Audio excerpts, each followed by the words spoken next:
Mesdames et messieurs, bonjour. Ce matin, je voudrais poursuivre avec vous les lumières dans le cadre de dévoilement du mystère des âges. Et comme vous le savez bien, nous avons dit que le Nouveau Testament est la révélation des actualités de l'Évangile. Donc l'Évangile nous présente les réalités charismatiques du plan éternel de Dieu. C'est-à-dire que Dieu avait un plan et ce plan a été accompli pleinement dans tous les détails dans l'œuvre de la rédemption par le Seigneur Jésus-Christ. Et donc, nous, nés dans cette génération, nous sommes donc illuminés dans ces réalités pour marcher dans les bénéfices de l'œuvre de Jésus-Christ. Donc, mesdames, messieurs, ce matin, je voudrais, dans le cadre des 65 jours, n'est-ce pas, en Christ, commencer avec vous la révélation sur la déclaration en Christ. Bien aimés, nous ne pouvons pas être en Christ, vous ne pouvez pas marcher dans l'impératif soyez en Christ, à moins que vous ne soyez d'abord instruit, éduqué et illuminé dans la science de la déclaration en Christ. La déclaration en Christ, EN. Christ, c'est cette expression que Paul utilise plus de 164 fois avec ses variantes dans tout son système de théologie du Nouveau Testament.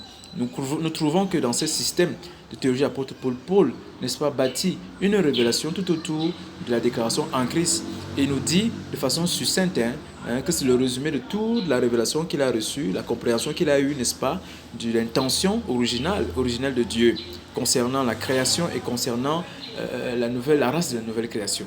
Donc, dans le cas de ces 65 J, n'est-ce pas, nous voulons examiner chaque jour l'une des implications de la position en Christ, résumée par la déclaration en Christ.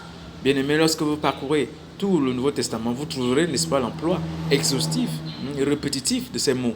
Ce mot est donc la théologie de la grâce. C'est dans cette science-là, dans cette déclaration en Christ, que nous comprenons tout le conseil de Dieu, c'est-à-dire que tous les oracles de Dieu, tout le plan et les intentions de Dieu qui sont en train d'être manifestés aujourd'hui par le Saint-Esprit au moyen de l'Évangile dans la vie de quiconque croit. Donc, nous allons donc commencer pour vous initier dans ces expériences, aborder dans la déclaration en Christ. Je vous l'ai dit, mesdames, messieurs, vous écoutez votre podcast, les communications en Christ dans le cadre, n'est-ce pas, du dévotionnel 365J en Christ. Tous les jours, nous devons marcher dans cette conscience des réalités en Christ. Et c'est pour cette raison que nous avons mis cette plateforme. Et nous savons qu'il en est à 52 semaines, soit 365 ou 366 jours. Nous prenons 365 jours pour vous conduire dans chaque jour dans une des vérités positionnelles et expérientielles de la révélation dans Christ. Mesdames, messieurs, ce qu'il faut savoir, comme je vous l'ai dit, le mot en Christ est la signature de l'évangile de l'apôtre Paul. C'est également le résumé, si vous voulez, comme je l'appelle personnellement, comme la déclaration, la proposition principale. C'est-à-dire qu'il y a une proposition, une déclaration que Paul fait, de laquelle toutes les autres déclarations ou commentaires il fera tout au long de ses épîtres dépendent. Donc il y a donc la déclaration, il y a la proposition principale qui veut dire en Christ. Si vous lisez le livre d'Éphésiens chapitre 1, vous allez voir que c'est toute une phrase. Donc il y a une déclaration principale et il y a donc les déclarations secondaires. C'est-à-dire que vous ne pouvez pas aborder une déclaration secondaire ou comprendre ou essayer d'expliquer un des thèmes, un concept quelconque du Nouveau Testament sans vous attacher, sans vous référer au contenu, au sens, aux significations ou alors implications de la déclaration principale en Christ. Donc, mesdames et messieurs, nous allons examiner dans cette série, dans le cadre de ces communications, nous voulons vous amener à marcher en Christ et la déclaration impérative, c'est soyez en Christ. Mesdames, messieurs, on est en Christ de façon consciente parce que c'est un fait que nous devons juste nous approprier par l'évangile. Donc, quand vous lisez 365J, soyez en Christ, ça veut dire que tous les jours vous êtes en Christ et l'impératif de tous les jours c'est soyez en Christ, c'est-à-dire que continuez à demeurer dans la conscience de Christ en vous. Et nous avons donc vu qu'il était important de commencer d'abord à vous donner la lumière même en Christ. Sinon, vous n'allez pas comprendre la suite ou ceux qui vont avoir, n'est-ce pas, le manuscrit, vous n'allez pas comprendre ce que vous allez lire. Car nous disons la même chose, soit par écrit, soit par le moyen oral. Donc ça, vous avez le rhapsodie matinal, Christ matin. Nous voulons vous présenter dans cette déclaration en Christ.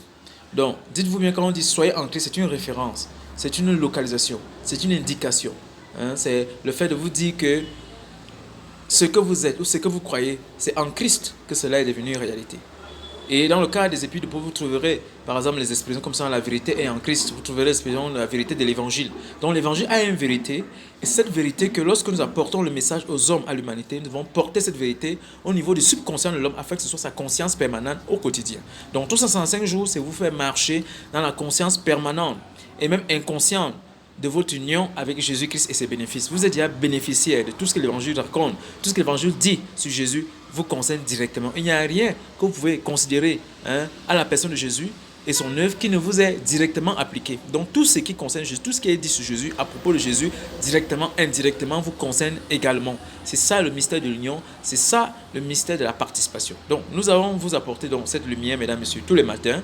Nous allons commencer donc, comme je vous l'ai dit, commencer d'abord à explorer tous les aspects, toutes les implications, toutes les significations théologiques et expérientielles de la déclaration en Christ.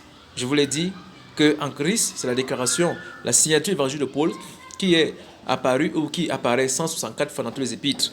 Et nous allons donc, mesdames, messieurs, dans le cadre de la dévotion en Christ, vous initier, vous amener dans la lumière, la compréhension pratique de cette vérité. D'ici là, portez-vous bien. Je suis le Dr Joe pour vous accompagner tout au long des 52 semaines de l'année 2020.